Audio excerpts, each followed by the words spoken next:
Très bien, eh bien, bonjour à tous, on va démarrer. Merci beaucoup d'être présents pour cette conférence. Juste quelques détails logistiques, donc on est parti sur 1 heure et demie de conférence.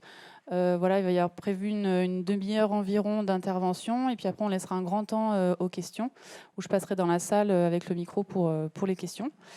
Écoutez, merci, et puis bienvenue à Emmanuel Torquebio.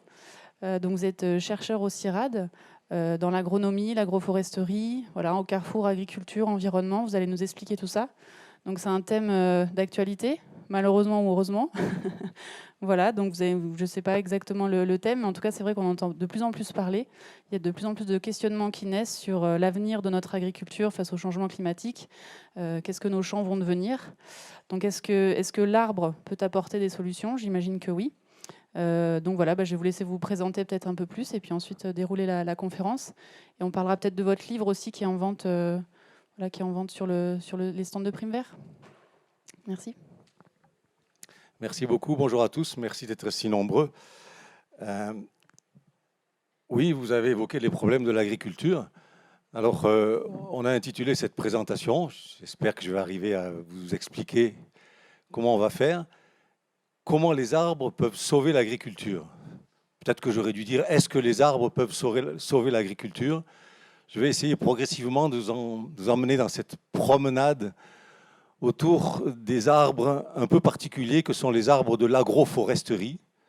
Ces arbres qu'on cultive de manière un petit peu différente des arbres classiques, en mélange donc avec de l'agriculture.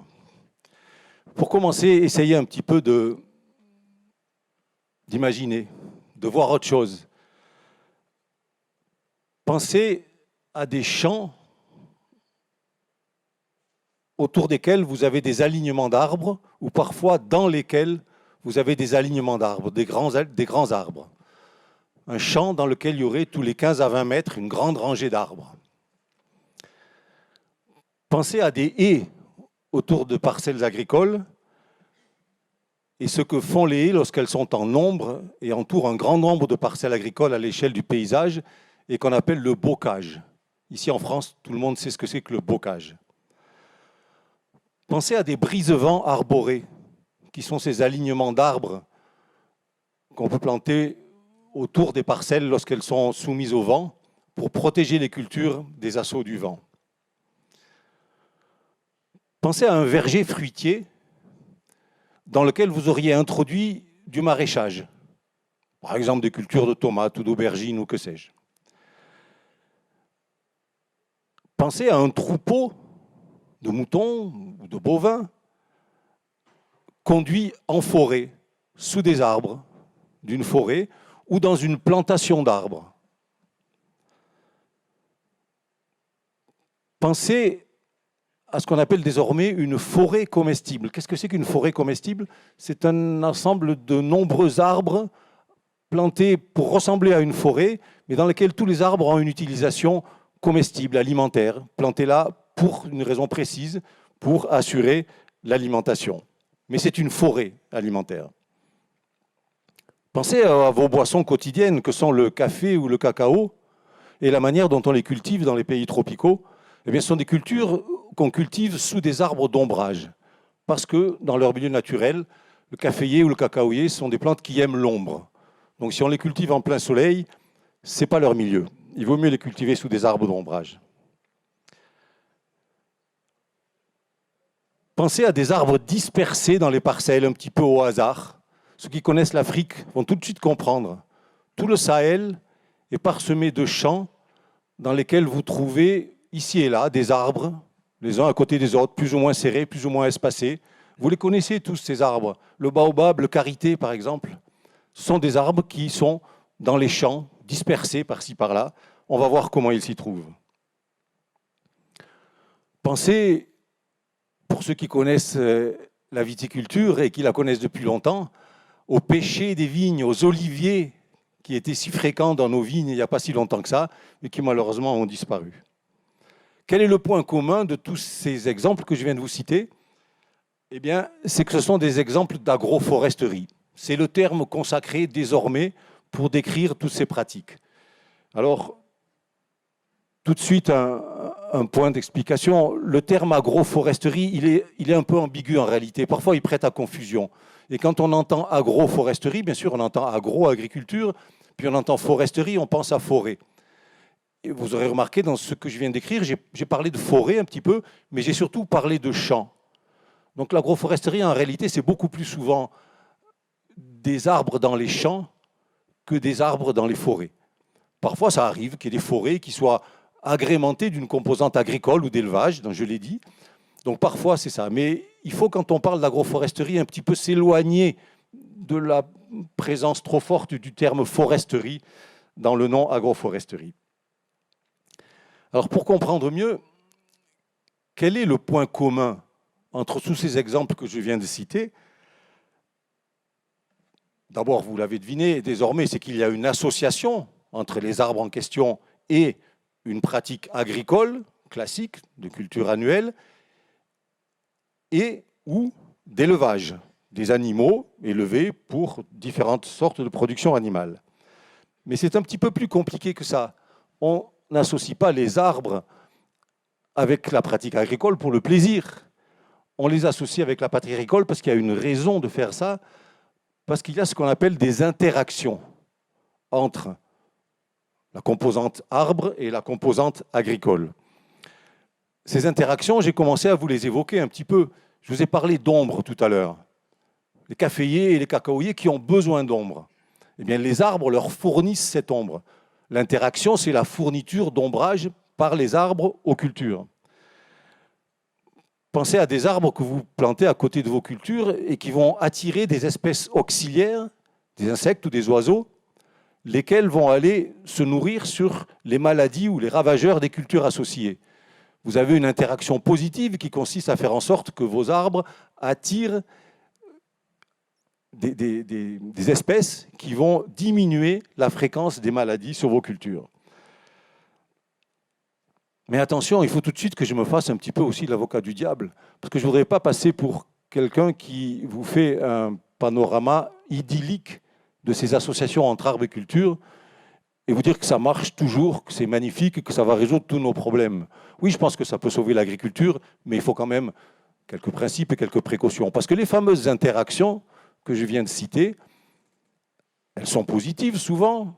Je vous ai donné déjà 2 exemples, mais elles peuvent être négatives.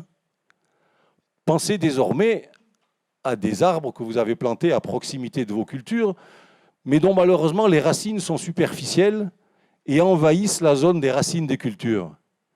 Pas besoin de vous faire un dessin. Les cultures vont souffrir de la présence de ces arbres et vont avoir du mal à se développer et les arbres peuvent éventuellement prendre le dessus. Même chose si vous réfléchissez à la lumière que les arbres peuvent atténuer.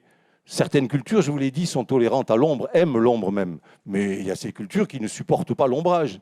Donc, une fois de plus, si vous mettez trop d'arbres à proximité de ces cultures, vous allez vous trouver avec un problème également. Donc, vous voyez, c'est ça le cœur des réflexions que nous avons menées depuis des années sur comment faire de l'agroforesterie intéressante. C'est identifier ces interactions entre les arbres et la composante agricole ou d'élevage et essayer de favoriser les interactions lorsqu'elles sont positives, et il y en a de nombreuses, je vais vous en montrer, et d'essayer d'éviter les cas où ces interactions sont négatives, puisque bien entendu, elles ne sont pas souhaitables.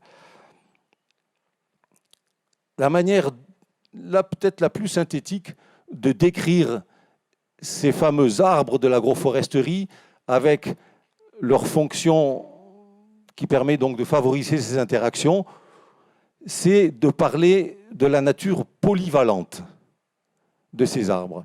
Quand on pense arbres dans nos pays, le plus souvent on pense bois, parfois on pense fruits, et puis c'est à peu près terminé. Les arbres, ça sert à produire du bois ou des fruits. Les arbres de l'agroforesterie, ils peuvent en réalité assurer une grande gamme de production. Bien entendu, du bois et de l'alimentation pour les hommes ou pour les animaux, mais ils peuvent aussi produire des fibres, ils peuvent produire des médicaments, du fourrage pour les animaux, des gommes, des résines, des latex, toute une série de productions auxquelles on ne pense pas toujours, mais qui sont très importantes dans un certain nombre de milieux agricoles. Mais je vous ai dit que les mêmes arbres favorisent les interactions. Donc, tout en assurant des productions, les arbres en question assurent aussi ce qu'on pourrait appeler des services. On peut appeler ça des services écologiques. Par exemple, un arbre dont la litière qui tombe va améliorer la fertilité du sol, c'est un arbre qui a comme service écologique l'amélioration de la fertilité du sol en question. Un arbre qui fixe du carbone, et tous les arbres le font, c'est un arbre qui va avoir comme service de contribuer à l'atténuation du changement climatique, parce que vous savez tous désormais que moins il y a de gaz carbonique dans l'atmosphère et plus il y a de carbone stocké dans les végétaux et dans le sol, mieux c'est pour l'évolution du changement climatique. Un arbre qui produit de l'ombre, donc on en a parlé, un arbre qui augmente la présence de la biodiversité dans un milieu agricole, tout ça, ce sont des services. Donc cette conjonction entre des productions et des services fait ce qu'on peut appeler la nature polyvalente des arbres de l'agroforesterie. Voilà ce qui caractérise cette idée un petit peu originale de l'agroforesterie. D'où vient-elle, cette idée? Elle a une grosse quarantaine d'années à peu près. C'est dans les années 70 du siècle dernier que des chercheurs internationaux du monde entier se penchent sur la question de la déforestation tropicale. Et pour réfléchir à cette question de la disparition des forêts tropicales, il y a déjà 40 ans, ils se tournent vers les agriculteurs qui dépendent de ces forêts ou qui vivent à proximité de ces forêts tropicales. Et ces gens-là disent, ces agriculteurs qui vivent ou qui dépendent des forêts tropicales connaissent très bien les arbres en question. Ils les utilisent régulièrement dans leurs pratiques quotidiennes. Donc tournons-nous vers eux pour essayer de trouver la solution à la disparition des forêts. Et ils inventent le terme agroforesterie. Parce que c'était donc évidemment le lien entre les agriculteurs et les forêts qui étaient à proximité. Dans la foulée est créé un grand centre international de recherche sur l'agroforesterie qui est installé au Kenya, à Nairobi, il y est toujours d'ailleurs. J'ai longtemps travaillé pour ce centre et c'est là que j'ai un peu accumulé une partie des observations dont je vais vous parler aujourd'hui. Mais on s'est très vite rendu compte que, bien qu'un nouveau terme ait été proposé, le fait que de nombreux agriculteurs pratiquaient déjà cette association entre des arbres et des cultures n'était pas une invention. Et il y a des gens qui ont d'ailleurs dit à ce moment-là, mais qu'est-ce que vous faites avec ce nouveau terme, cette pratique d'associer des arbres en agriculture? Ça existe depuis toujours. Oui, c'est vrai, dans certains pays du monde, ça existe depuis toujours et ça ne s'est jamais arrêté. Malheureusement, dans un certain nombre de pays, y compris le nôtre, notre continent, ça s'est arrêté, puisque à partir du milieu du siècle dernier, la progression de l'agriculture industrielle, avec ses économies d'échelle, avec cette utilisation de parcelles de plus en plus grandes et de fermes de plus en plus grandes, de machines de plus en plus grandes, a fait que les arbres ont été un petit peu éliminés du paysage agricole. Mais si on remonte au début du siècle dernier ou au 19e siècle, on voit que partout, dans nos paysages agricoles, y compris ainsi en Europe, il y avait beaucoup d'arbres. Alors ceci dit, quand ces chercheurs donc, ont inventé le concept il y a une quarantaine d'années, il y a eu un enthousiasme très fort puisque le centre en question a été créé. Mais il y a eu aussi, il faut bien le reconnaître, des débuts un petit peu difficiles. Pendant longtemps, cette pratique consistant à mélanger, appelons-le comme ça, à mélanger, a été un peu mal vue par une partie de la bien-pensance agronomique qui a dit « Oula, c'est compliqué, on va continuer avec nos monocultures ». C'est un rêve d'écologiste, c'est pas sérieux, etc. Donc ça fait une grosse quarantaine d'années qu'on est un petit nombre de chercheurs, on est de plus en plus nombreux, et de gens qui font du développement, de l'appui aux agriculteurs, des membres d'associations, etc. Le personnel des chambres d'agriculture, ainsi de suite, qui essaient de faire passer ce message sur l'agroforesterie. Et depuis quelques années, les choses vont un petit peu mieux. Il y a un engouement assez clair depuis quelques temps sur les arbres en général, disons-le, pas que sur les arbres de l'agroforesterie. Vous avez peut-être entendu parler des bains de forêt qui nous viennent du Japon. Vous avez peut-être entendu parler des forêts Miyawaki, ces petites forêts comestibles qu'on plante désormais dans les villes. Je pense que ce renouveau de l'intérêt pour les arbres en général, il vient sans doute de l'inquiétude que nous avons tous désormais lorsqu'on voit nos paysages agricoles de monoculture à l'infini.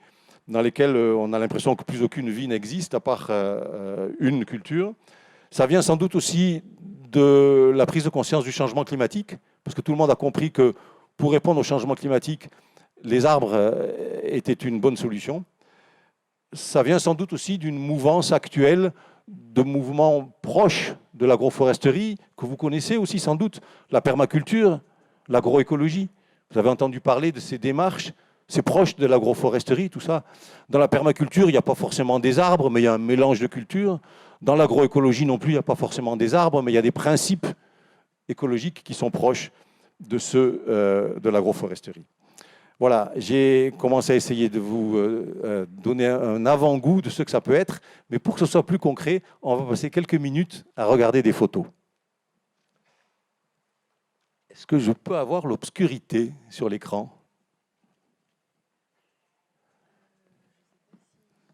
Ce serait quand même bien. Vous pouvez voir ça. Bon, on va commencer sans obscurité en espérant que l'obscurité arrive. Je vous ai parlé des arbres dispersés dans les champs en Afrique. Est-ce que ça marche? Oui, là ça. J'ai appuyé par inadvertance sur le bouton. Voilà un champ typique du Sénégal. Vous regardez cette photo et vous voyez qu'il y a des arbres dispersés dans les champs. Vous voyez les champs, on les voit avec leur forme géométrique. On voit qu'ils ont été labourés et semés. Si vous regardez bien, vous voyez qu'à proximité des arbres, les cultures ont l'air d'être un petit peu plus verdoyantes et denses, n'est-ce pas? Et c'est un peu moins bon lorsqu'on s'éloigne des arbres. Et vous constatez aussi autre chose qui est intéressant, c'est que les arbres, ils n'ont pas de feuilles. Ça, c'est un petit peu étonnant parce qu'on est au début de la saison des pluies, il commence à pleuvoir, c'est là qu'on a semé, et ben, c'est la saison des pluies, ça devrait être verdoyant. C'est un arbre un peu particulier, il s'appelle Féderbia, c'est un peu l'arbre emblématique de l'agroforesterie. Il a cette particularité incroyable de perdre ses feuilles à la saison des pluies, et, ah voilà, vous voyez mieux, non? De perdre ses feuilles à la saison des pluies, et d'être feuillé pendant la saison sèche. Alors bien entendu, vous comprenez que c'est un avantage intéressant parce que ça ne fait pas trop d'ombre sur les cultures, mais ça en fait un petit peu quand même, parce que c'est parfois un peu feuillé, et puis il y a quand même les branchages, etc. Et puis cet arbre, il a un autre avantage, c'est que c'est un excellent arbre fourrager. Il produit un arbre de la famille des légumineuses, il produit des gousses et des feuilles que les animaux adorent, et il a aussi des bactéries associées à ses racines, un petit peu compliquées, je ne vais pas rentrer dans le détail, qui apportent de l'azote dans le sol. Bref, c'est une espèce d'arbre parfait que les gens qui font de l'agroforesterie aiment beaucoup. Voilà ce à quoi ça ressemble de près, toujours pendant la saison des pluies. La culture qui est devant, que vous voyez, c'est du sorgho. Ça ressemble à du maïs un petit peu, mais vous voyez, cette inflorescence terminale, ce n'est pas la même que celle du maïs. Et vous voyez l'arbre au-dessus qui donc n'a pas de feuilles. Nous sommes au moment de la pleine croissance du sorgho, juste quelque temps avant sa récolte. Voilà un petit peu la même situation dans un pays que peut-être davantage de personnes connaissent, c'est le Maroc. On n'est pas loin d'Essaouira. Ceux qui sont allés à Essaouira ont sans doute vu les arganiers qui produisent la fameuse huile d'argan. Et c'est la même chose que pour le Féderbia au Sahel. Les arganiers, ils sont dispersés dans des champs que vous devinez, sous lesquels on cultive du blé ou d'autres choses de ce type-là. Et il se trouve aussi que les arganiers en question, ceux qui sont allés à Essaouira, je suis sûr, ont vu ça aussi, sont très appréciés des chèvres, à tel point que les chèvres n'attendent même pas qu'on leur donne le fourrage en question, mais grimpent sur les arbres pour aller le consommer. C'est un spectacle absolument fascinant. L'arganier, donc, un arbre qui est là pour l'huile d'argan et pour le fourrage qu'il procure aux troupeaux de chèvres qui sont là, et donc en association avec des cultures. Un autre cas un petit peu différent, nous sommes cette fois-ci en Égypte, dans le delta du Nil. Oui, en Égypte, il n'y a pas que du désert en Égypte. Dans le delta du Nil, comme vous pouvez vous en douter, il y a beaucoup d'eau, les sols sont assez fertiles, et là existent des systèmes agricoles dans lesquels vous avez des couches de cultures les unes sous les autres. Ce que vous avez en haut, ce sont des palmiers dattiers. Sous les palmiers dattiers, des oliviers.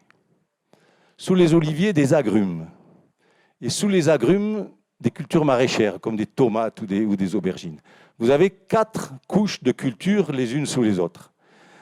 J'ai une anecdote à ce sujet. J'étais une fois avec un groupe d'étudiants à proximité d'une parcelle de ce type. Nous étions dans un bus qui surplombait une parcelle de ce type et on s'est arrêté avec le groupe d'étudiants pour regarder cette parcelle d'en haut. Et on a vu ce spectacle magnifique et un des étudiants du groupe s'est écrié « Monsieur, monsieur, 4 champs les uns sous les autres ».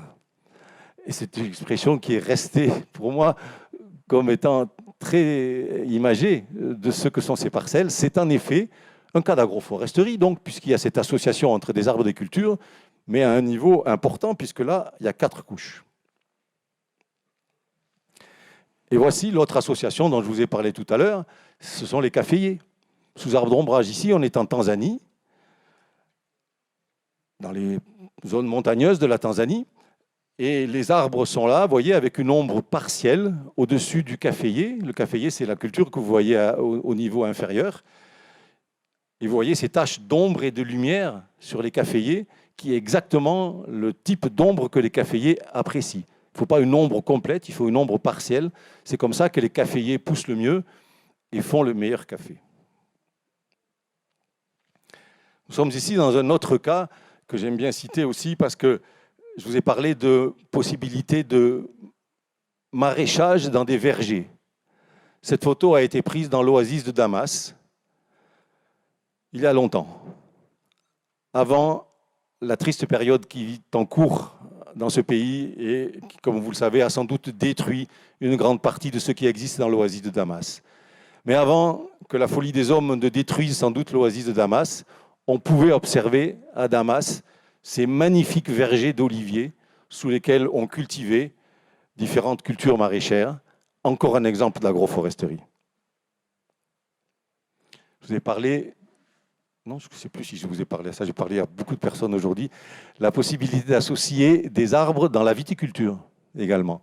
Ici, vous avez un paysage du Portugal dans lequel vous voyez ces vignes en terrasse dans lesquelles sont protégés, sont cultivés des oliviers et des cerisiers. On peut trouver aussi des pêchers dans les vignes souvent.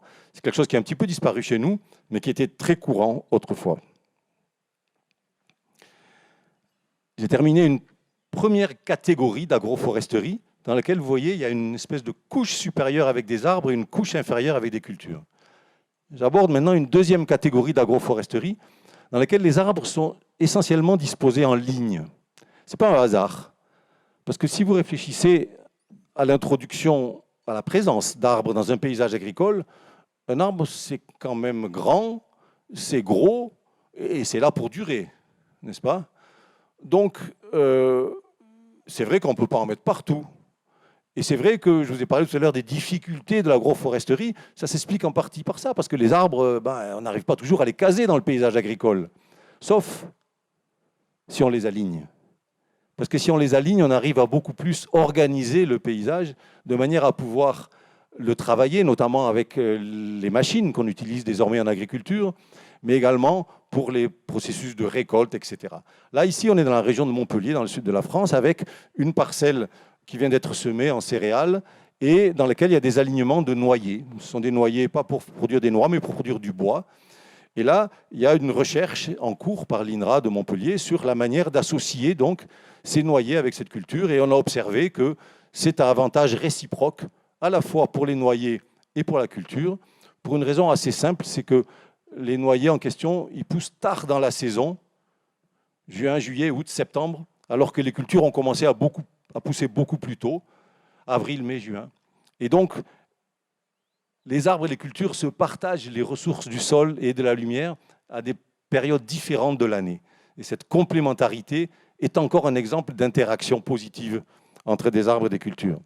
Voilà ce que donne la parcelle en question un petit peu plus tard, lorsque le blé a poussé et que les arbres sont en feuilles. C'est le moment où on va récolter cette parcelle et cette photo pour vous montrer que c'est parfaitement compatible avec des démarches d'agriculture conventionnelle, classique d'aujourd'hui, mécanisée, puisque la moissonneuse-batteuse est là pour le prouver. Vous voyez donc, il y a toute une gamme de solutions, depuis ce que je vous ai montré au Sénégal, jusqu'à ce type de parcelle typique de nos champs céréaliers de l'Europe occidentale.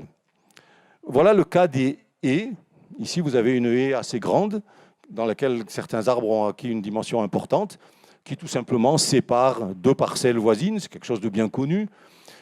Ce qui est bien connu aussi, c'est qu'il y a eu dans notre pays une pratique connue sous le nom de remembrement, qui dans les années 50, 60, 70, et qui malheureusement continue encore dans certains cas, a supprimé ces haies dans le paysage agricole pour agrandir les parcelles, alors que ces haies ont toute une série d'avantages en ce qui concerne la biodiversité, le microclimat de la parcelle adjacente, la faune sauvage et toute une série d'avantages. Lorsque de nombreuses haies se trouvent à proximité les unes des autres et entourent de nombreuses parcelles, vous avez ce qu'on appelle un bocage, on en a parlé tout à l'heure.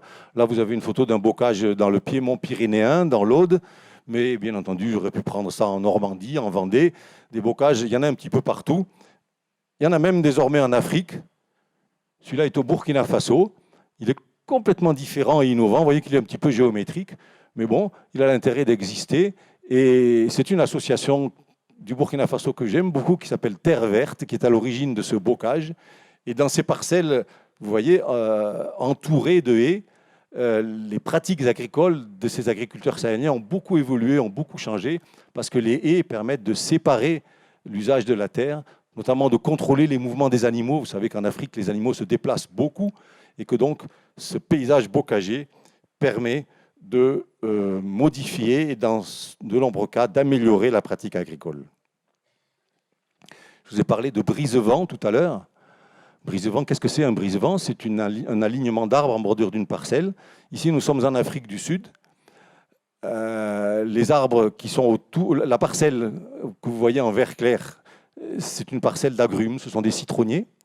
Et les arbres qui sont autour, ce sont des arbres qui s'appellent casuarina, peu importe, ces arbres qui ressemblent à des pins, mais qui n'en sont pas, et qui sont donc plantés, vous voyez, de manière dense sur deux côtés de la parcelle pour protéger des vents dominants. Les brise-vents, c'est quelque chose de très connu depuis bien avant l'invention du mot agroforesterie, évidemment, mais ça fait partie des démarches associatives d'arbres et de cultures. Voici ce que l'agroforesterie moderne tente de proposer pour remplacer les pêchers des vignes. Ici, dans une vigne pas loin de Montpellier, on a remplacé une rangée par un alignement d'arbres. Ce sont des cormiers, un arbre pas très connu, proche du sorbier, pour ceux qui connaissent. Et le cormier est un arbre qui a une ombre légère, comme vous le voyez, qui ne pousse pas très vite et qui produit un bois d'une qualité exceptionnelle. Donc ça peut être intéressant pour un objectif à long terme pour le viticulteur.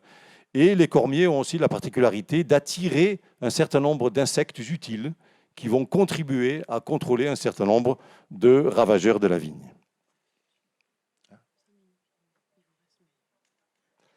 Voici un autre cas de parcelle viticole avec une haie qui remplace un alignement dans une vigne. Cette fois-ci, ce sont des arbustes de petite dimension, surtout des plantes aromatiques et des petits fruitiers. Voici, je vous en ai parlé, l'alimentation de troupeaux à partir de fourrage arboré. Si vous mettez un troupeau de vaches dans votre champ et qu'autour du champ se trouve une bonne haie bien grasse avec du frêne, de l'érable, du chêne et du merisier, vous allez voir vos vaches qui vont d'abord aller consommer ça avant de consommer le pâturage dans la parcelle.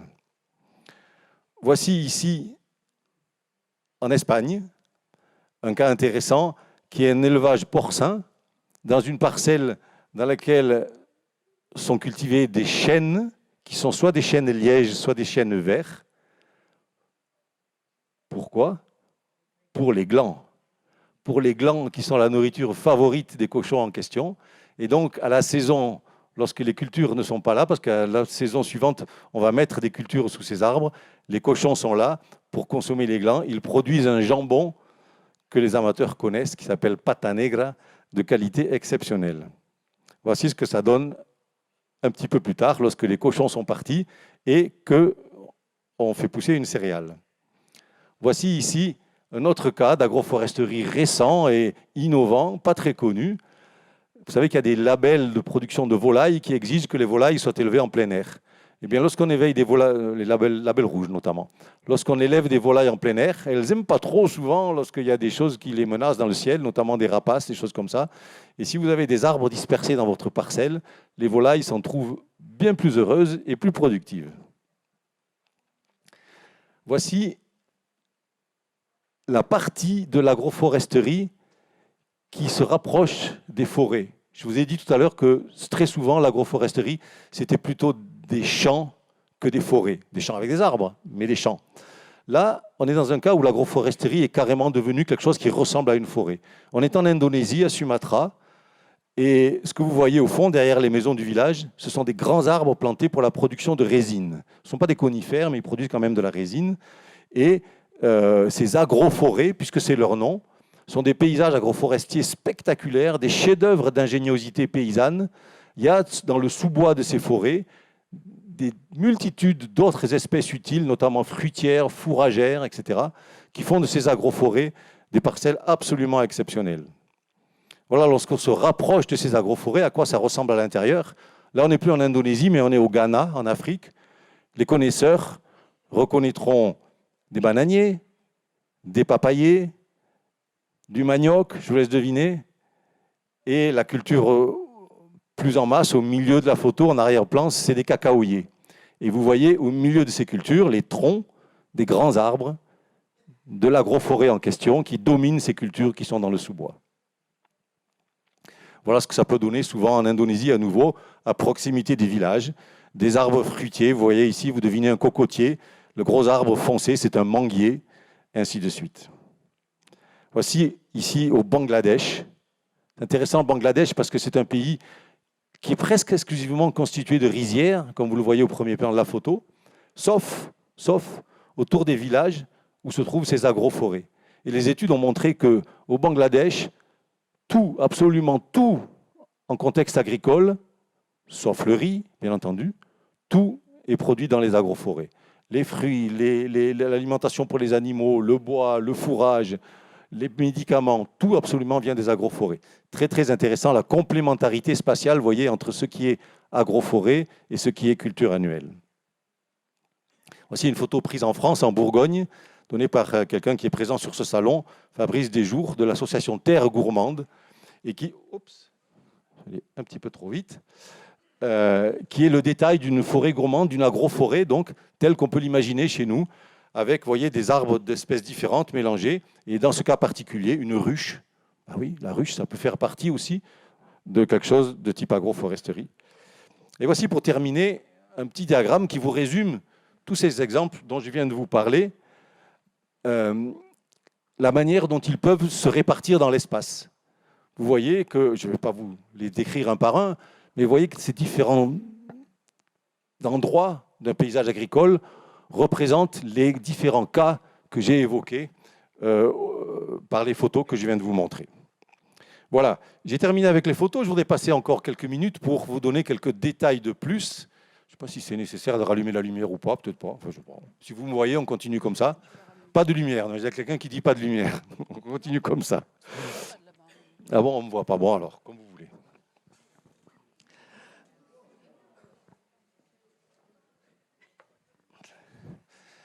J'ai déjà commencé à vous évoquer un petit peu ça en commentant les photos et en vous expliquant ce que c'était que ce principe d'agroforesterie.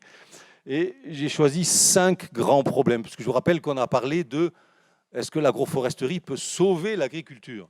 Donc je vais quand même essayer de vous le démontrer. Alors j'ai sélectionné 5 grands problèmes de l'agriculture d'aujourd'hui et essayer de vous montrer comment l'agroforesterie peut y contribuer. D'abord, l'uniformisation des paysages. Nos paysages agricoles, en effet, sont devenus d'une monotonie absolument catastrophique, avec des monocultures à perte de vue. Et les associations agroforestières, typiquement, peuvent dans ces paysages-là créer des territoires vivants, créer des paysages vivants grâce à la présence des arbres. Les arbres vont créer de l'hétérogénéité, vont créer ce qu'on appelle de la rugosité de paysages, dans lesquels les animaux, le vent, les facteurs climatiques, la température, etc., vont circuler, vont être présents de manière différente.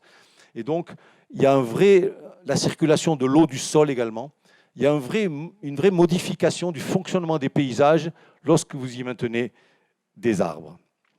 J'hésite pas non plus à dire, même si je sors de mes compétences de scientifique, qu'un paysage agricole avec des arbres, c'est plus beau qu'un paysage agricole sans arbres. Disons-le aussi. Deuxième point, la raréfaction de l'eau.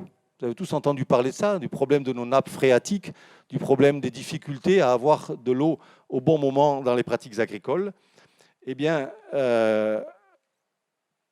l'agroforesterie peut contribuer également à résoudre une partie des problèmes liés à l'eau. La couverture permanente des arbres diminue les problèmes d'évaporation du sol, fait en sorte que davantage d'eau est conservée et protège simultanément le sol, de sorte qu'un paysage dans lequel vous avez des alignements répétitifs ou dans lequel vous avez une couverture d'arbres est moins soumis à des problèmes de ruissellement, des problèmes d'érosion, des problèmes donc d'appauvrissement rapide de sol par l'eau qui est évacuée de manière trop rapide. Simultanément, ces sols de l'agroforesterie sont des sols dans lesquels il y a davantage de matière organique, puisque les arbres, par leur litière, mais aussi par la litière des racines, n'oublions pas, les racines, ça fonctionne comme des feuilles, hein. Ça se décompose chaque année, les racines dans le sol, et ça fait de la matière organique. Et la matière organique retient l'eau. Un autre problème qui affecte l'agriculture de nos jours, et que nous avons tous entendu parler, c'est le changement climatique, bien évidemment. J'ai déjà commencé à l'évoquer. C'est compliqué, les relations entre l'agriculture et le changement climatique. L'agriculture, elle est à la fois victime du changement climatique, facile à comprendre, une sécheresse ou une pluie inattendue. Elle est aussi responsable du changement climatique. Il ne faut pas oublier que l'agriculture, elle émet des gaz à effet de serre, notamment avec tout ce qui concerne l'utilisation, la fabrication et l'utilisation d'engrais minéraux, un certain nombre de pratiques d'élevage ou un certain nombre d'agricultures inondées émettent beaucoup de gaz à effet de serre. À l'échelle mondiale, on estime que c'est environ un quart des gaz à effet de serre qui sont d'origine agricole. En France, c'est 19%. Ce n'est pas négligeable. Mais l'agriculture est aussi une solution au changement climatique. Donc il y a vraiment des relations intimes entre le changement climatique et l'agriculture. Alors comment l'agroforesterie peut améliorer cette réponse de l'agriculture aux questions de changement climatique? Sur deux points de vue. D'abord, l'adaptation au changement climatique. Le changement climatique, vous savez tous qu'il est déjà une réalité et qu'il faut donc le prendre en compte dans nos pratiques. C'est l'adaptation. Une parcelle agroforestière, elle est naturellement plus résiliente parce qu'elle est plus équilibrée, elle est plus en harmonie avec le milieu. Elle résiste mieux à un aléa, à un imprévu, à un choc climatique. Parce que les arbres protègent le sol, protègent le milieu, amortissent les variations de température à la hausse ou à la baisse, modifient le régime des pluies, je viens d'en parler, etc. Et donc, il y a ce qu'on pourrait appeler une espèce d'effet tampon de la présence d'arbres dans un paysage agricole qui est amélioré lorsque vous avez un paysage agroforestier par rapport à un paysage qui serait un paysage de monoculture. Ça, c'est ce qui concerne l'adaptation au changement climatique. Mais la deuxième partie de la réponse de l'agriculture à la question du changement climatique, c'est l'atténuation du changement climatique. L'atténuation, c'est essayer de faire en sorte de diminuer nos émissions de gaz à effet de serre ou de stocker du carbone pour que ce carbone ne soit pas sous forme de gaz dans l'atmosphère et contribue donc au réchauffement. Eh bien, je vous ai déjà évoqué le fait que dans le bois et dans le sol de parcelles dans lesquelles il y a beaucoup d'arbres, il y a davantage de carbone qui est stocké. Voilà donc une manière dont l'agroforesterie contribue à l'atténuation du changement climatique. Je vous ai aussi dit que les arbres de l'agroforesterie peuvent améliorer la fertilité du sol. Si vous utilisez les arbres pour améliorer la fertilité, c'est autant d'engrais en moins que vous devrez utiliser. Or, on vient de dire que les engrais sont responsables de pas mal d'émissions de gaz à effet de serre. Le fourrage arboré aussi, par exemple. On sait qu'alimenter les animaux avec du fourrage d'arbres, ça leur permet de ruminer de manière plus équilibrée, on va dire, et de moins émettre de gaz à effet de serre par les pratiques de rumination. C'est important, notamment pour les élevages de vaches. Et bien entendu, vous aurez deviné que par rapport à cette réponse au changement climatique, même si je sépare l'adaptation de l'atténuation, les deux vont ensemble. Et les deux se manifestent, si tout va bien, dans les mêmes parcelles de manière simultanée. Quatrième grand problème bien connu de l'agriculture d'aujourd'hui, la disparition de la biodiversité. Vous avez tous entendu parler de ça. La fameuse histoire consistant à dire, elle n'est pas toujours vraie, mais quand même souvent, que quand on circule dans les milieux ruraux de nos jours en voiture, nos pare-brises ne sont plus maculés de taches d'insectes parce qu'il n'y a plus d'insectes dans les campagnes. C'est un symptôme de la diminution, en effet, des insectes de nos campagnes. Les chiffres ont montré que c'est vertigineux. 60% des insectes auraient disparu des campagnes européennes dans les 50 dernières années. Donc, les arbres, par la diversité qu'ils apportent, par les environnements qu'ils créent, peuvent abriter un grand nombre d'insectes, mais d'autres animaux aussi. Pensons aux oiseaux, pensons aux chauves-souris, et ce, à différentes échelles, que ce soit à l'échelle d'une parcelle, à l'échelle d'une ferme ou à l'échelle d'un paysage, comme on vient de le dire.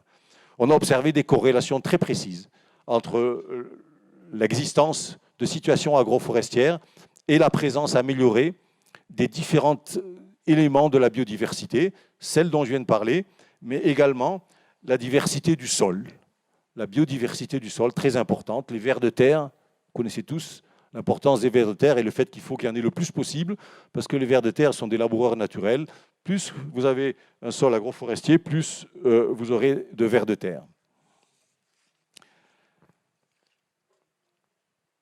Dernier problème que je voudrais évoquer à propos de l'agriculture contemporaine de nos pays, c'est, on en a aussi parlé un petit peu, l'abus de ce qu'on appelle les produits phytosanitaires, c'est-à-dire tous les produits chimiques qui sont utilisés pour faire fonctionner cette agriculture d'aujourd'hui que j'aime bien appeler l'agriculture industrielle. C'est plus de l'agriculture, c'est de l'industrie. L'agriculture de la simplification, l'agriculture des économies d'échelle, dans lesquelles on fait toujours plus grand, toujours plus monotone. Eh bien, cette agriculture, pour survivre, on l'a dit, elle a besoin de beaucoup de produits chimiques. Et il y a des pollutions liées à l'agriculture, on les connaît, par exemple les algues vertes, vous avez entendu parler de ça. Il y a des résistances, il y a des maladies qui nous affectent, nous, les hommes, qui affectent notamment les agriculteurs, liées à l'utilisation d'un certain nombre de produits chimiques. Et là, à nouveau, l'agroforesterie a un certain nombre de réponses. Par exemple, certains arbres, les viticulteurs qui sont là auront entendu parler des araignées rouges. Les araignées rouges, ce n'est pas des araignées, c'est des acariens, des petits insectes qui attaquent les vignes.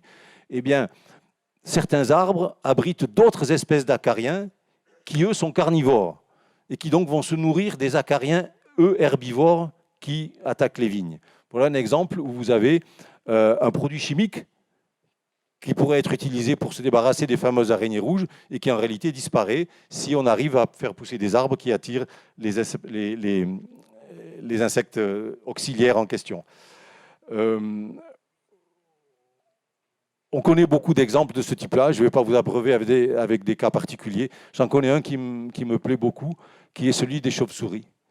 Dans un paysage sans arbres, les chauves-souris ne peuvent pas se déplacer. Vous savez qu'elles ont besoin de quelque chose, d'un obstacle qui leur renvoie leur écho pour se déplacer. Eh bien, un paysage agricole sans chauves-souris, c'est un paysage agricole dans lequel tout ce que les chauves-souris consomment normalement, à savoir des insectes, sont présents en beaucoup plus grande quantité. Les chauves-souris ont un rôle important.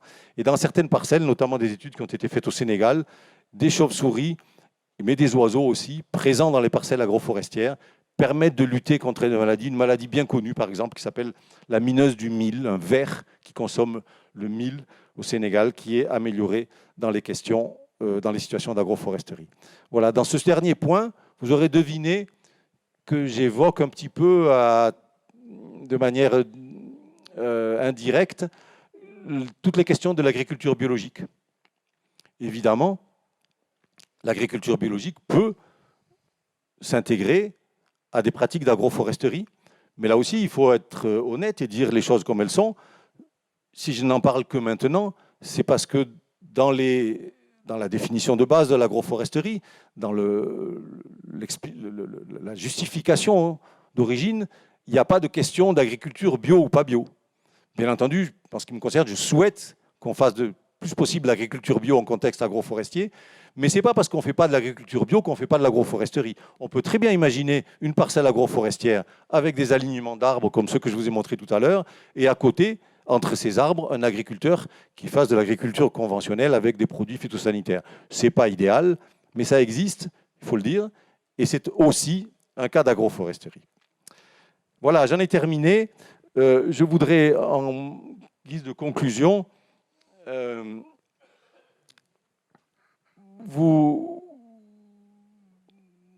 essayer de vous résumer cette impression que j'essaie de faire passer quand je parle d'agroforesterie, qui est que pour que les arbres de l'agroforesterie sauvent l'agriculture, ce sur quoi il faut jouer, c'est la complémentarité entre les différentes composantes de ces associations. La complémentarité entre les arbres et les cultures, entre les arbres et les animaux, entre les arbres entre eux. Les chercheurs ont désormais étudié ça de près. On sait désormais que les plantes sentent, respirent, communiquent entre elles, notamment par l'intermédiaire des champignons du sol et tout un tas d'autres paramètres biologiques qui sont très bien étudiés désormais.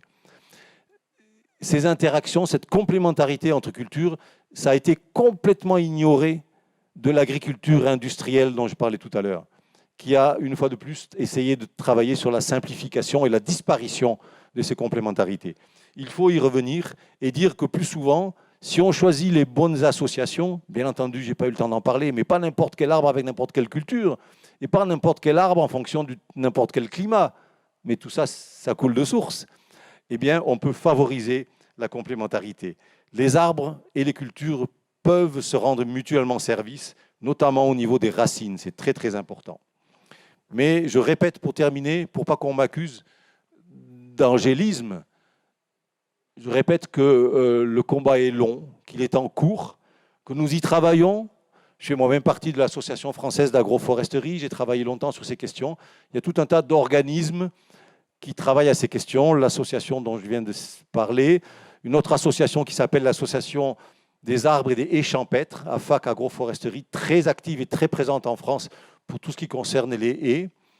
L'association Forêt Gourmande, dont je vous ai parlé tout à l'heure et qui est présente dans ce salon, des chambres d'agriculture, des ONG, des organismes internationaux. Il y a beaucoup de démarches actuellement et de gens qui se lancent dans ces pratiques-là et qui essaient de faire passer le message de l'agroforesterie.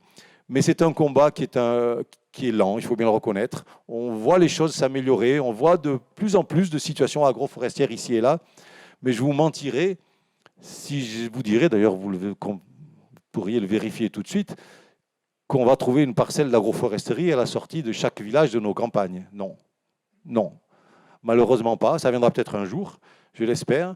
Pour l'instant, même les haies, si on en replante beaucoup, le solde est toujours négatif. On en détruit davantage qu'on en replante actuellement à cause des fermes qui se regroupent, par exemple, notamment ce genre de choses.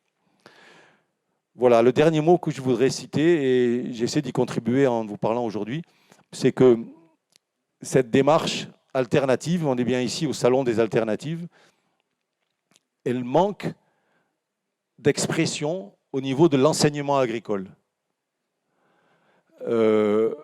Nos profs d'agronomie dans les écoles, notamment en France, ils parlent d'agroforesterie, je ne peux pas dire qu'ils n'en parlent pas, mais c'est toujours en passant, à l'occasion de notre sujet, dans un cas particulier.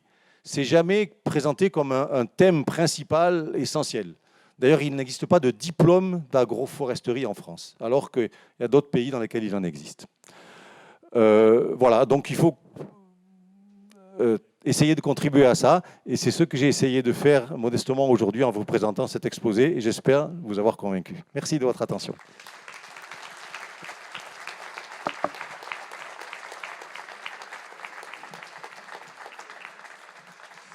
Merci beaucoup Emmanuel Torquebio, merci beaucoup. C'est vrai que c'est très intéressant d'avoir votre retour parce que vous avez beaucoup d'expérience dans le monde des agroforesteries tempérées et aussi beaucoup dans les tropiques. Vous avez beaucoup œuvré en recherche dans l'écologie tropicale.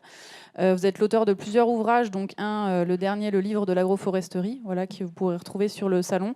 Et même s'il est en cours d'épuisement, parce qu'il a eu beaucoup de succès, voilà, il n'y en a plus que 2 exemplaires, je crois, enfin, vous pouvez le commander sans problème. Je ne sais pas si vous voulez dire un mot sur votre ouvrage. Non, rien de particulier, c'est très gentil de mentionner l'ouvrage. L'ouvrage vous donne beaucoup de détails sur tout ce dont je viens de parler aujourd'hui. Vous y retrouverez les photos et beaucoup d'autres photos. Il y a de nombreuses illustrations. Je l'ai écrit un petit peu, vous savez, nous les chercheurs, on a un peu tendance à vouloir trop en mettre souvent. Je l'ai écrit en essayant de faire un mélange entre quelque chose qui est facile d'accès. Ce sont des chapitres courts, faciles à lire, avec beaucoup d'illustrations. Donc, il ne faut pas que j'ai essayé de faire un livre qui ne fasse pas peur aux gens qui ne sont pas des chercheurs. Voilà. Et en même temps, je l'ai bourré de références. Donc, ceux qui veulent aller plus loin peuvent utiliser les références pour aller plus loin. Voilà. Très bien, merci beaucoup. Eh ben, je vous propose qu'on passe aux questions. Donc, juste rappel, la conférence a été enregistrée en audio. Elle sera rediffusée sur le site de Primevert dans 15 jours, 3 semaines. Et les questions aussi. Donc, voilà, ça sera enregistré. Donc, vous avez le droit de poser vos questions, mais vous êtes enregistré. S'il y a beaucoup de questions, je vais en prendre 2 à la fois, peut-être, pour essayer de faire des synthèses, parce qu'on a à peu près une demi-heure de questions.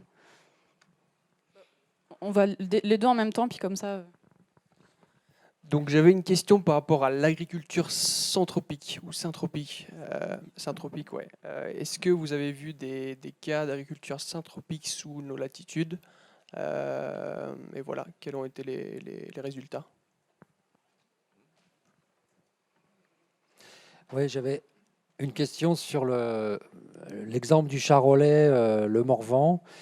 Pourquoi on voit que des vieux chênes, jamais de jeunes plants au milieu des prairies pour les vaches, et pour qu'il y ait des jeunes plants de chênes ou d'autres châtaigniers, alors qu'il n'y a que des vieux arbres, qu'est-ce qu'il faudrait faire pour que les paysans, qui doit s'en occuper, qui doit protéger les premières années, arroser les jeunes arbres, voilà, comment renouveler, parce que sinon on voit que des vieux arbres dans les prairies du Charolais, c'est un exemple, et ça n'a pas l'air d'aller vers le renouvellement de ces arbres isolés, voilà.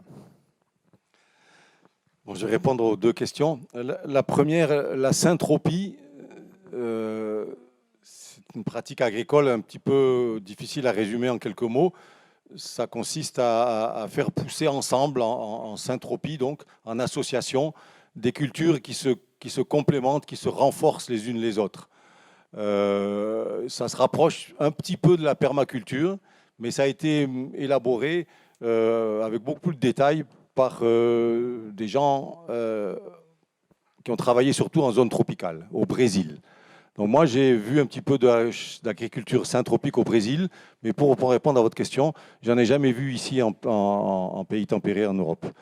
Ça existe peut-être, mais je crois qu'on peut faire le rapprochement avec la permaculture. Et que donc, sauf que dans la syntropie, il y a beaucoup plus d'arbres qu'en permaculture. Mais j'ai dit tout à l'heure, la permaculture, ça peut incorporer des arbres. Donc j'aurais tendance à voir les choses comme ça. Mais non, pour répondre simplement à la question, j'en ai pas vu en France. La deuxième question concerne les chênes dans les pâturages, donc dans le Charolais, qui sont tous vieux. Alors ça, c'est effectivement la preuve que ces arbres, ils ne sont plus utilisés pour une utilisation de nature agricole. Ils sont là sans doute parce qu'ils sont là depuis longtemps, qu'on les a laissés pousser parce qu'il y avait peut-être une utilisation relativement extensive des zones en question. Et si on ne fait rien de particulier, en effet, il ne va pas y avoir spontanément d'autres jeunes arbres qui vont arriver. Pour ça, j'ai une solution. Et là, je vais à nouveau faire référence à l'Afrique.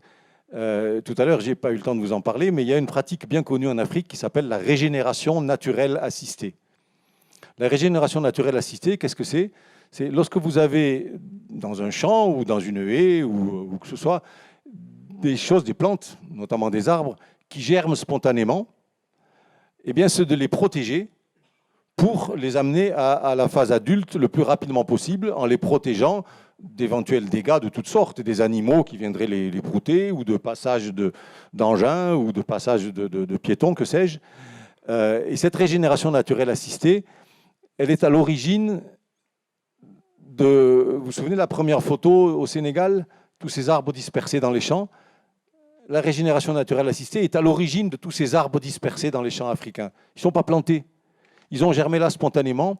Parfois, ils sont issus de rejets de souches. Parce qu'il y a pu y avoir des arbres qui ont été coupés, mais qui continuent à vivre dans leur partie souterraine et qui font des rejets, des drageons. Et ça, également, si on le protège au moment où ça sort de terre, ça donne rapidement un arbre. Et l'intérêt de cette régénération naturelle assistée, c'est que vous avez des plants qui sont bien mieux enracinés que des choses qui sont plantées. Puisqu'un plant de pépinière, même s'il est petit, il faut quand même savoir qu'au moment où on le transplante, il subit un choc. Alors qu'un plant qui a germé sur place et qu'on protège au moment où il a germé, il sera en bien meilleure santé. Alors évidemment, il ne va pas forcément germer là où on veut qu'il germe. Mais si on en laisse germer beaucoup, on arrivera quand même à en garder certains et pas les autres. Mais c'est quelque chose qui se fait de plus en plus, notamment, j'insiste, pour reconstituer des haies. Parce que dans la haie, entre des parcelles, si on laisse la végétation naturelle venir, eh bien, il va germer tout un tas de choses. Et donc, c'est très possible. Donc voilà la réponse que je donnerai pour les gens. Alors, vous m'avez dit qui c'est qui doit le faire? Eh bien, c'est les propriétaires de ces parcelles qui doivent décider qu'à un moment ou à un autre, il faut favoriser la présence d'arbres, notamment par cette pratique de régénération naturelle assistée. Voilà. Alors, je vais prendre 2 ou 3 questions. Merci. Avant de poser ma question sur le lien entre l'arbre et l'eau, je voulais apporter juste quelques éléments. On estime qu'on a détruit depuis les années 60, enfin le début des grands remembrements, de l'ordre de 500 000 km de haies en France. On en détruit encore 10 000 chaque année, c'est ce que vous disiez. Ils s'en plantent très très peu, mais je vous rejoins également, indépendamment du fait qu'on n'en plante pas, ce n'est pas vraiment le problème. Moi, j'habite dans un département, je y reviendrai vite fait, qui est complètement arriéré. C'est pour vous dire que les agriculteurs, ils arrachent les haies, ils déboisent. La mission haie ne peut même pas s'installer. Bon, c'est peut-être un cas unique en France. Donc, vous avez plein de talus où poussent des aubépines, des choses naturellement. Ils passent maintenant, parce que tous les agriculteurs, ils ont leur épareuse. Donc, les haies, ils les taillent au ras du sol. Avant, ils les déchiquetaient. Maintenant, ils les écrasent. Donc. Alors, ils ont un argument qui est de dire qu'ils soient âgés ou jeunes, comme disait Brassens, le temps ne fait rien à l'affaire, ils disent que les arbres pompent l'eau. Donc, tous les frênes, vous voyez, qu'il y avait autrefois, où les agriculteurs faisaient la feuille, choses comme ça, ou même s'ils ne le faisaient plus, donc ils coupent ces arbres parce qu'ils disent que les arbres pompent l'eau. Donc, en fait, ma question, c'était... oui, parce qu'encore très rapidement... Bon, oui, très rapidement. Moi, je m'occupe un peu d'environnement. Et vous avez, par exemple, sur les fleuves, ce qu'on appelle les SAGE. Donc, il y a les schémas d'aménagement de gestion des eaux sur l'Allier et sur la Loire. Ils ne parlent jamais du rôle de l'arbre et de la forêt. Malgré mes nombreuses interventions, ils ne parlent que des zones humides. Mais les zones humides, c'est une petite couche d'eau qui est superficielle. Bref. Donc, ils ne veulent pas parler parce que ça embête les chambres d'agriculture qui déboisent. Il y a de la déforestation massive pour la PAC, etc. Donc, moi, ma question, c'était... par rapport à ça, à l'argument des agriculteurs qui coupent, qui arrachent les haies et qui coupent les arbres parce que les arbres pompent l'eau, vous avez expliqué le lien, mais c'est bien quand même que quand il pleut, grâce au système racinaire, à l'humus qui est en profondeur, l'eau peut pénétrer et aller alimenter les eaux souterraines. Donc, est-ce que vous pourriez en dire un petit peu plus là-dessus? Alors, merci pour votre question. On va essayer de faire un peu plus court parce que pour que je puisse en prendre 3. C'est pas vous grattez le dos, d'accord. Oui, moi, ma question sera plus courte. J'ai des arbres, ils vont mal à cause de la sécheresse et justement, je ne sais pas quoi planter, quelle essence. Est-ce qu'il faut que je descende plus bas en station ou est-ce que je fais confiance à la ressource naturelle, à la régénération naturelle ou j'importe des arbres, mettons, de la Méditerranée ou un truc comme ça? Parce qu'un arbre, c'est 50 ans et la vitesse du changement climatique m'effraie complètement, quoi. Ok, je vais juste prendre une 3e question parce qu'il y en a beaucoup. Donc, première, problématique de l'eau. 2e, quelles essences planter? Et 3e... Moi, ce n'était pas vraiment une question, c'est plus pour répondre à la personne tout à l'heure sur l'agriculture syntropique en France. C'était pour dire qu'il y avait Steven Werner dans le sud-ouest de la France qui faisait des études sur la syntropie en France. Voilà, c'était juste une remarque. Effectivement, et c'est à titre expérimental, c'est-à-dire que ce n'est pas encore en mode production agricole, mais il y a un exemple d'expérimentation. Je vais répondre, on a déjà... Oh, bah, vous avez 2 questions déjà, c'est pas mal. C'est le sujet ardu. Alors, mais monsieur, vous avez presque mis la réponse dans la question. Lorsque vous dites que certaines personnes se plaignent que les arbres pompent l'eau, mais que si on met des arbres, les arbres vont permettre à l'eau de mieux s'infiltrer, de mieux percoler, de mieux alimenter les nappes phréatiques. Moi, je rajouterais de moins ruisseler, de rester dans les ruisseaux, dans les bas de pente, dans les talus, etc. Et donc, en effet, les arbres pompent de l'eau, évidemment. Toutes les plantes ont besoin d'eau pour produire de la biomasse, hein. La photosynthèse, ça utilise forcément de l'eau. Mais le rapport entre la quantité d'eau utilisée par les arbres et la quantité d'eau qu'ils vont permettre de stocker, de conserver dans le paysage agricole à grande échelle est souvent favorable à une plus grande quantité d'eau. Alors, une fois ceci dit, il faut ensuite vous répondre en fonction de quel arbre, à quel endroit. Parce qu'il y a en effet certains arbres qui pompent tellement d'eau que là, ça devient parfois gênant. Il y en a un qui n'est pas très fréquent en France, mais qu'encore qu'on le trouve ici et là, mais dont vous avez entendu parler, j'en suis sûr, c'est l'eucalyptus. Voilà, les eucalyptus, c'est connu que c'est des choses qui pompent de grandes quantités d'eau parce que ça pousse très très vite. Mais comme par hasard, les eucalyptus, ce n'est pas des arbres polyvalents très intéressants parce que ça produit du bois, mais à part ça, ça peut produire des huiles essentielles, des essences, etc. Mais ce n'est pas un arbre qu'on associe facilement en agroforesterie. Donc, ce n'est pas très grave. Mais je termine la réponse à votre question en disant que oui, il faut faire attention à ça et il faut choisir l'arbre adapté au contexte dans lequel on se trouve. C'est un peu la même réponse pour la question suivante. Vous trouvez que vos arbres souffrent de sécheresse et vous vous demandez quels arbres planter. Oui, il est sans doute probable que, vu la tendance déjà confirmée du changement climatique, avec les années qui passent, on va voir dans les latitudes élevées, prenons le nord de la France ou le nord de l'Europe, pousser des choses qui poussaient auparavant dans des latitudes plus basses, où il fait plus chaud, puisque donc il va y avoir une augmentation de température et de sécheresse. Donc, il y a une certaine logique.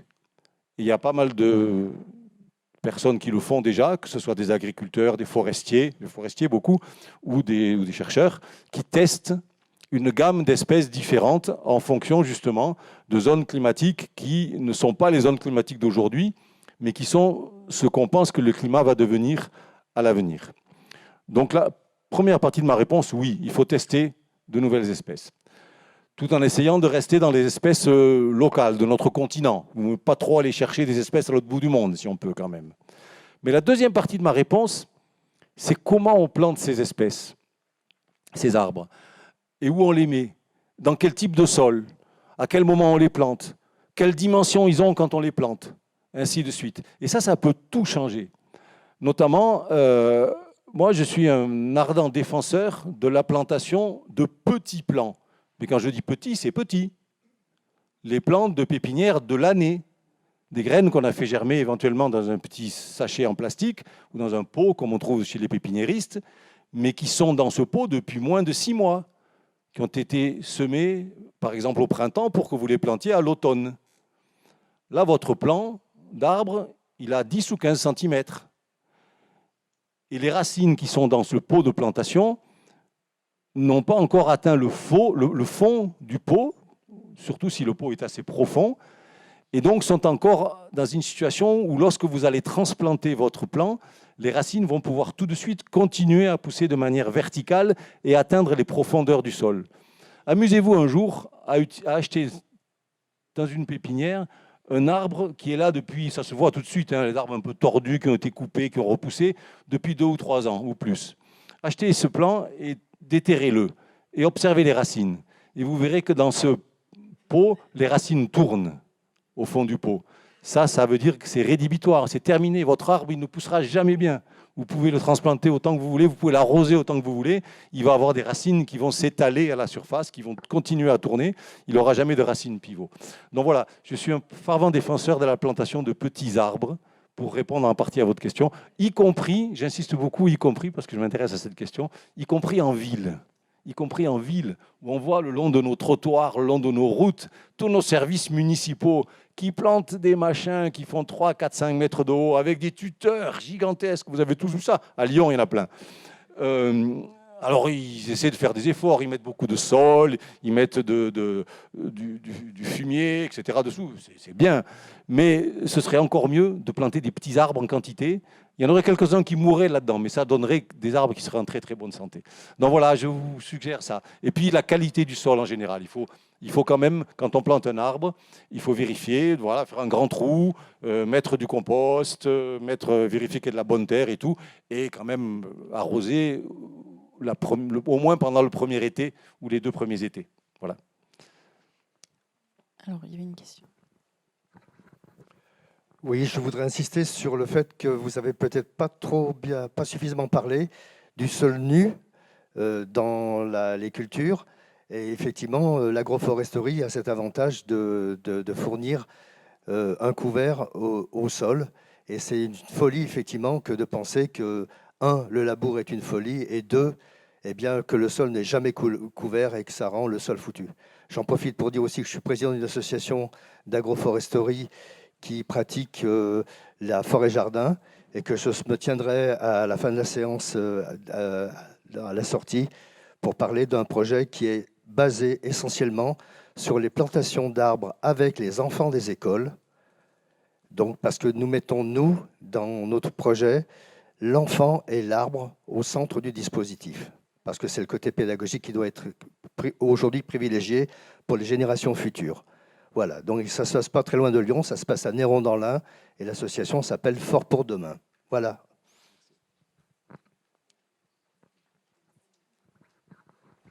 Oui, moi je voulais vous poser une question sur, on a parlé de l'eau, mais de l'ombre que fabriquent les arbres.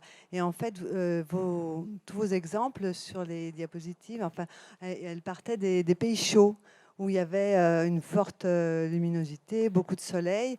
Mais dans un pays comme la France, ou des régions plus fraîches et qui ont besoin d'un gros ensoleillement, comment on peut marier les cultures au sol avec des fruitiers au-dessus qui font quand même un peu d'ombre, et du coup des tomates qui n'arrivent pas à mûrir, des aubergines qui n'arrivent pas à pousser.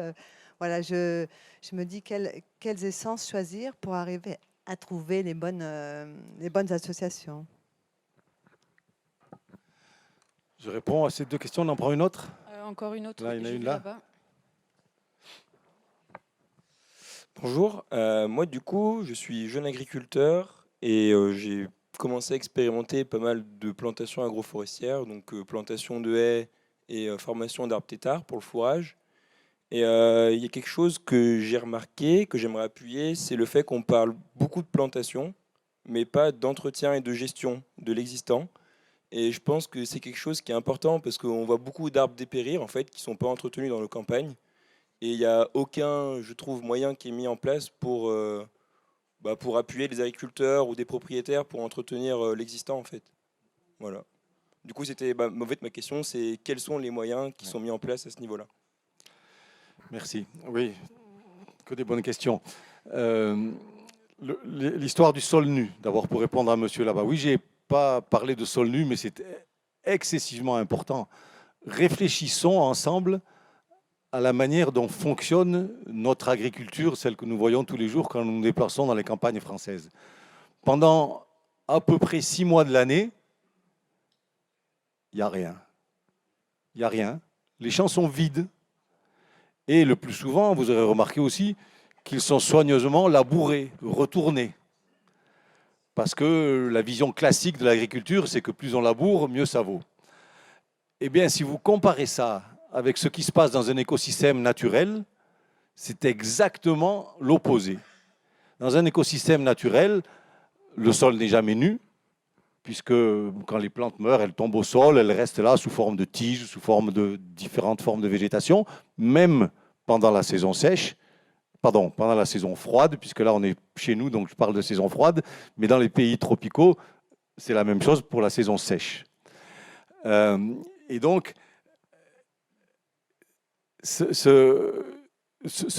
le fait que le sol de ces champs soit à nu pendant la moitié de l'année, c'est complètement contraire à... Ah oui, excusez-moi, l'idée me revient. La deuxième chose qui est différente par rapport aux écosystèmes naturels, c'est que dans les écosystèmes naturels, le sol n'est jamais labouré non plus. On ne retourne pas le sol comme on le retourne dans les champs, n'est-ce pas? Or pourtant, dans un écosystème naturel, dans une forêt, etc., dans des endroits comme ça, il y a bien tout un tas de plantes qui germent et qui poussent très très bien.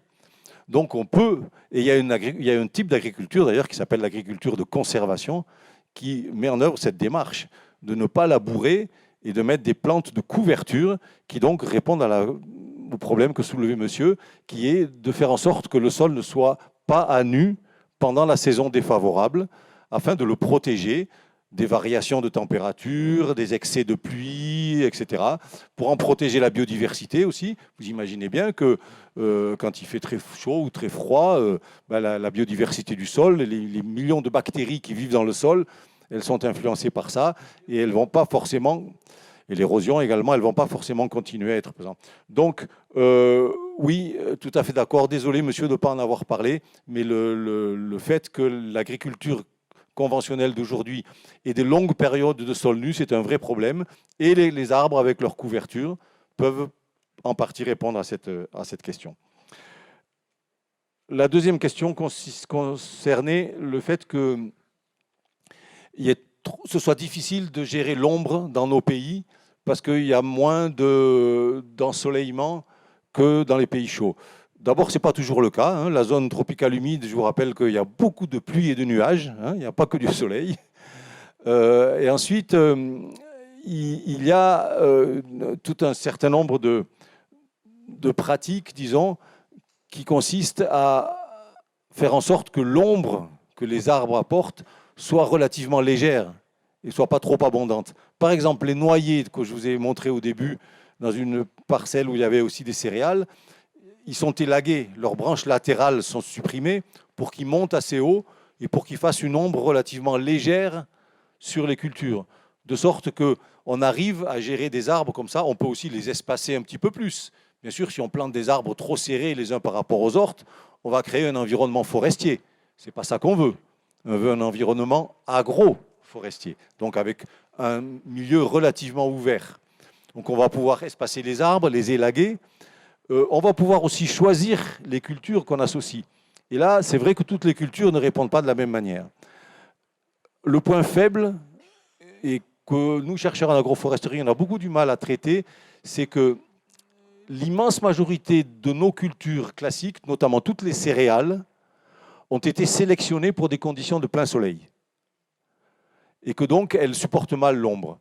Mais on peut très bien imaginer, et d'ailleurs il y a des chercheurs qui travaillent à ça, de réfléchir à sélectionner des cultures qui acceptent au moins en partie l'ombrage.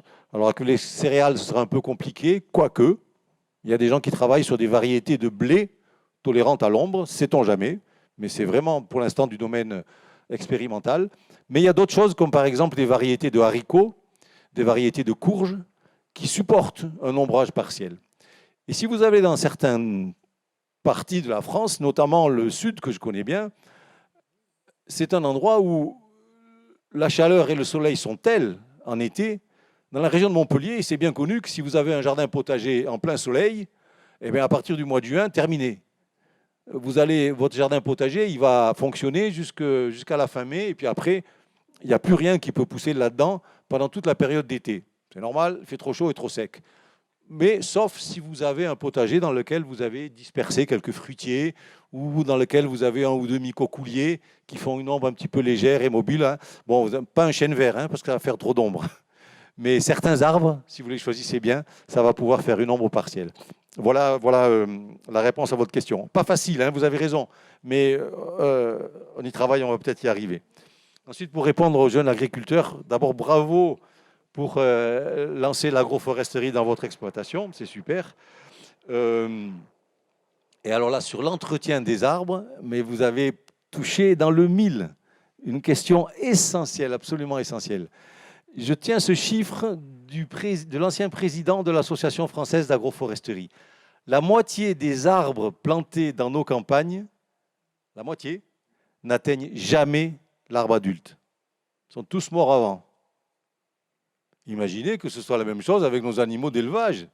Mais ce serait la catastrophe. Mais comme c'est des arbres, on ne s'en fait pas. On plante les arbres, on les plante trop grands, au mauvais endroit, la mauvaise espèce. On ne surveille pas, on ne les arrose pas, parce que je l'ai dit, le premier été, ou peut-être le deuxième, même, il faut quand même un peu les aider, les arbres, quand on les a plantés. On les plante trop grands, etc. Mais ça, on ne s'en fait pas. Les arbres, ils meurent, et bien, quand ils meurent, on les remplace. Hein. Je reviens aux arbres des bords des routes. Tout le monde a vu ça. Mais dans les contextes agricoles, donc dans celui qui est le vôtre, je comprends que ce soit un vrai problème pour vous. Parce que si on veut faire de l'agroforesterie dans sa ferme, ce n'est pas une demi-douzaine d'arbres qu'on va planter. On va en planter des centaines. évidemment, si on veut aligner une haie ou si on veut faire des alignements dans ou autour des parcelles. Donc, une fois qu'on a planté plusieurs centaines d'arbres, eh ben, s'il faut les surveiller un par un, en effet, c'est beaucoup de boulot. Donc, moi, je compatis complètement avec le problème que vous avez. Je reviendrai à la réponse que j'ai donnée auparavant. Essayez de les planter le plus petit possible, dans le sol le meilleur possible, de ne pas rater l'arrosage de la première année. Et normalement, il devrait y avoir besoin de beaucoup moins d'entretien par la suite. Mais je n'ai pas de solution miracle. Je dois reconnaître, c'est vrai, que l'agroforesterie, par rapport à une agriculture conventionnelle telle que la connaissons aujourd'hui, dans laquelle une personne avec une énorme machine travaille des centaines, voire des milliers d'hectares, l'agroforesterie, en effet, il faut un peu plus de main-d'œuvre, voire beaucoup plus de main-d'œuvre. Mais c'est la même chose pour la permaculture, c'est la même chose pour l'agriculture bio, c'est la même chose pour l'agroécologie. Et après tout, ce serait peut-être pas plus mal, non ? Qu'on arrive à trouver des moyens de faire fonctionner notre agriculture avec davantage de main-d'œuvre, plutôt que de voir nos campagnes se dépeupler. Voilà, une suggestion parmi d'autres.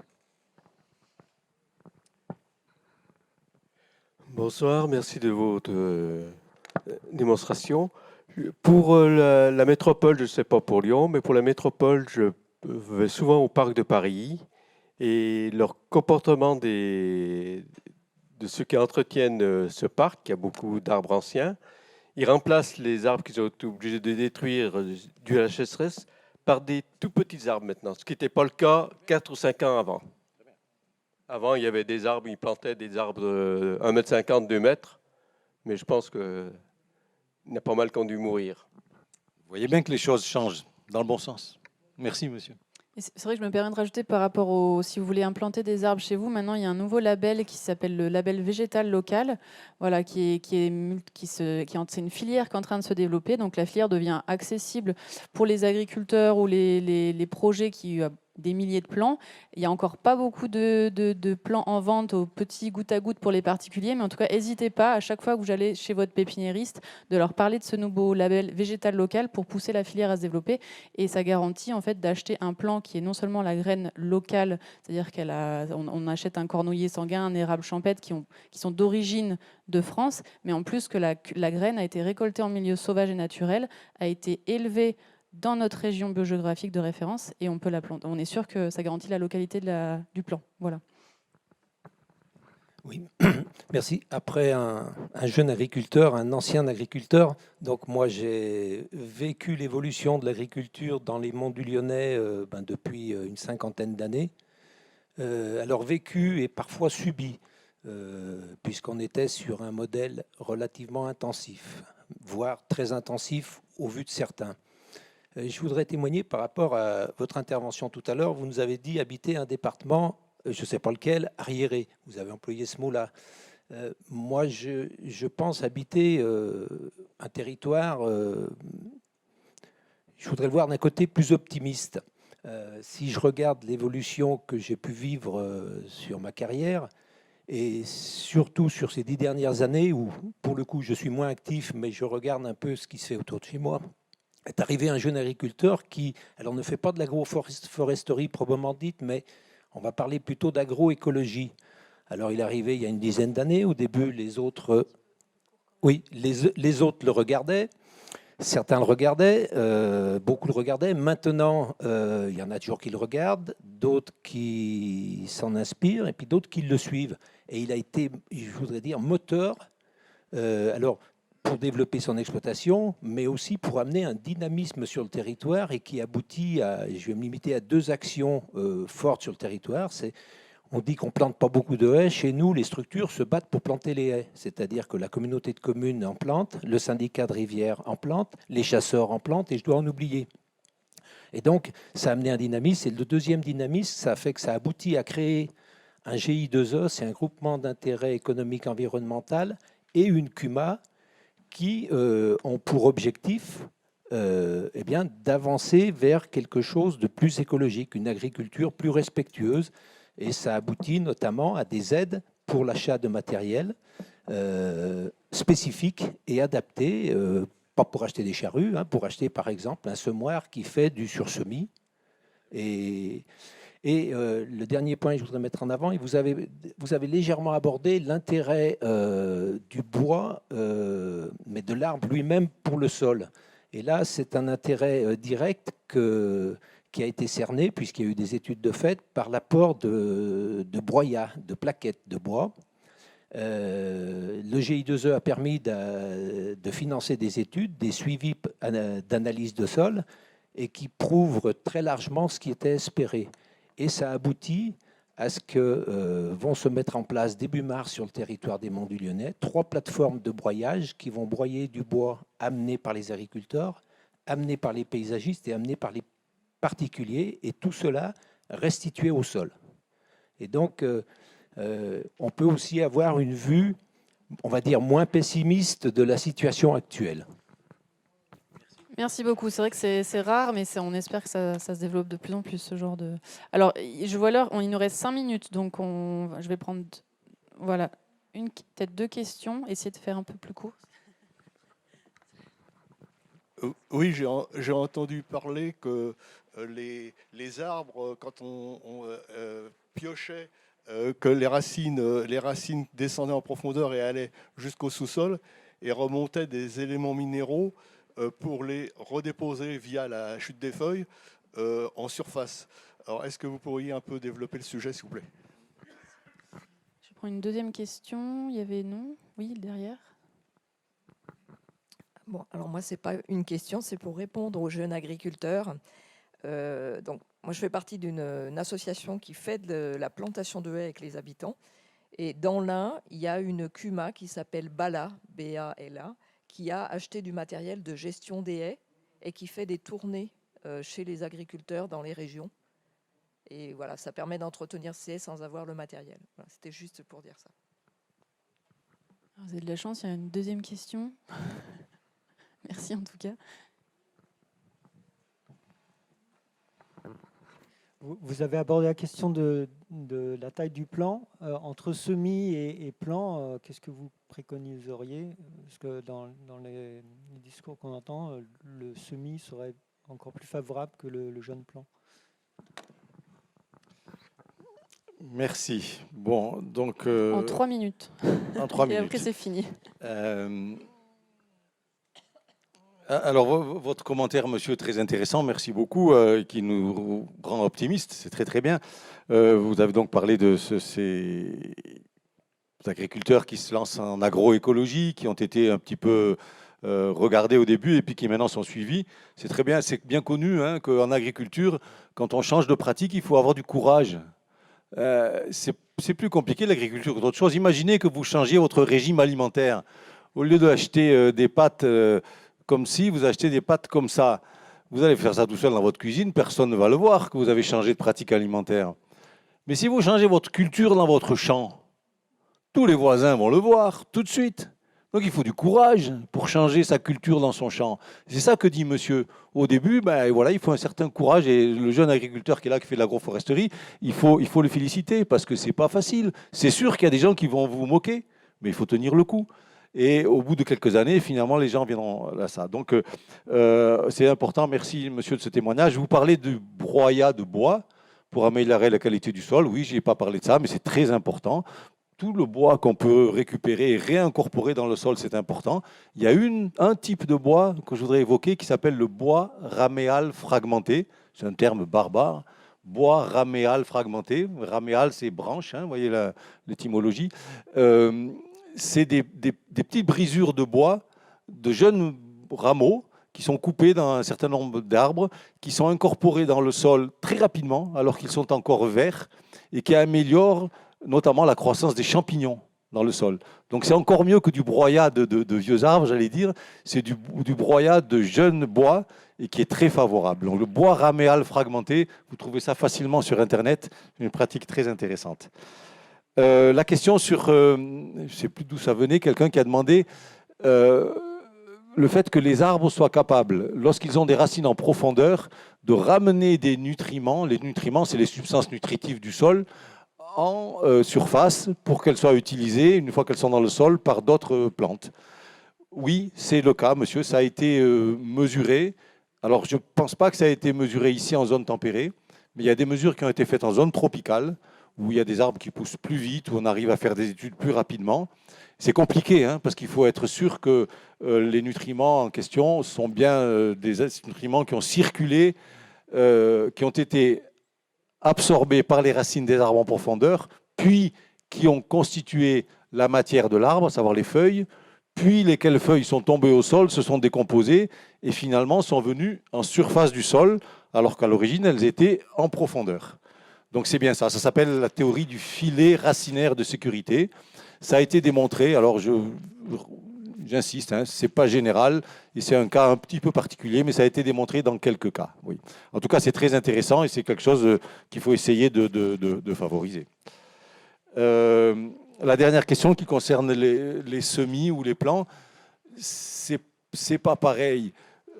C'est pas la même chose. Je dirais, si vous avez un objectif qui est assez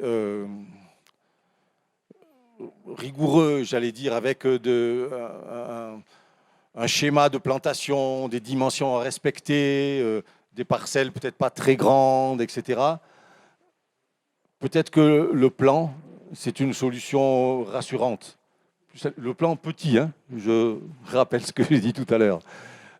Parce que le plan, vous allez pouvoir le mettre exactement comme vous voulez, choisir l'espèce qui vous intéresse, etc., en mettre le nombre que vous voulez, ainsi de suite.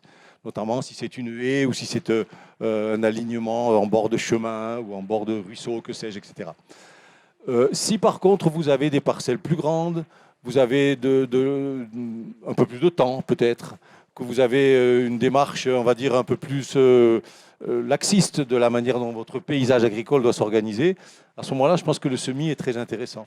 Parce que le semis vous permet de faire la place un petit peu à l'imprévu. Parce que votre semis, forcément, tout ne va pas germer.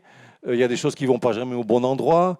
Et moi, je vous encouragerais à faire un semis en mélange pour voir qu'est-ce qui va bien pousser, qu'est-ce qui va mal pousser, et puis vous allez garder ce qui va bien pousser. C'est un peu une forme de régénération naturelle assistée, très assistée, en rajoutant les graines dans le sol, vous voyez.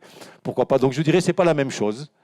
Mais les deux, si c'est des petits plants ou si c'est des semis, les deux vont produire des plants bien enracinés, et ça c'est essentiel. Merci beaucoup, on va être obligé de conclure. Voilà.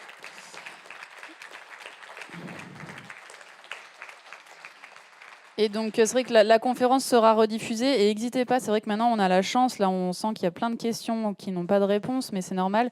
Mais il y a vraiment énormément d'informations sur Internet. Je pense à par exemple la chaîne YouTube Vers de Terre Production. Voilà, pour les agriculteurs, c'est très bien parce que ça amène plein d'informations très techniques. Donc je vous invite vraiment à regarder Vers de Terre Production. Et aussi pour les non-agriculteurs, parce que ça vous permet de voir la complexité de ce milieu et de ce qu'on leur demande aussi à mettre en œuvre. Et voilà, il y a beaucoup de chaînes YouTube qui maintenant parlent de ça. Donc voilà.